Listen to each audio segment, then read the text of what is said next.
സംസ്ഥാനത്തെ കടുത്ത സാമ്പത്തിക പ്രതിസന്ധിയിൽ ചെലവ് ചുരുക്കാൻ നിർദ്ദേശം നൽകി ധനവകുപ്പിന്റെ സർക്കുലർ. ലാഭകരമല്ലാത്ത പദ്ധതികൾ ഒഴിവാക്കണമെന്നും ചെലവുകൾ ചുരുക്കണമെന്നും സർക്കുലറിൽ നിർദ്ദേശിക്കുന്നു. സംസ്ഥാനം കടുത്ത സാമ്പത്തിക പ്രതിസന്ധി നേരിടുകയാണെന്നും കർശനമായ ചെലവ് ചുരുക്കൽ നടപടികൾ സ്വീകരിക്കണമെന്നും കാട്ടിയാണ് ധനവകുപ്പ് മറ്റ് വകുപ്പ് മേധാവികൾക്ക് നിർദ്ദേശം നൽകി സർക്കുലർ പുറത്തിറക്കിയത്. ചെലവ് കൂട്ടരുതെന്നാണ് പ്രധാന നിർദ്ദേശം. പദ്ധതികളുടെ പുതുക്കിയ എസ്റ്റിമേറ്റ് ബജറ്റ് എസ്റ്റിമേറ്റിൽ കവിയരുത്. മാറ്റിവെക്കാവുന്ന അറ്റകുറ്റപ്പണികൾ മാറ്റിവെക്കണം.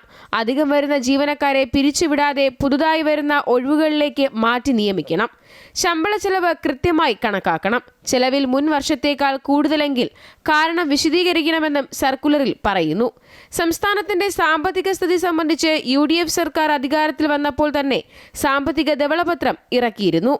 അമൃത ന്യൂസ്, തിരുവനന്തപുരം.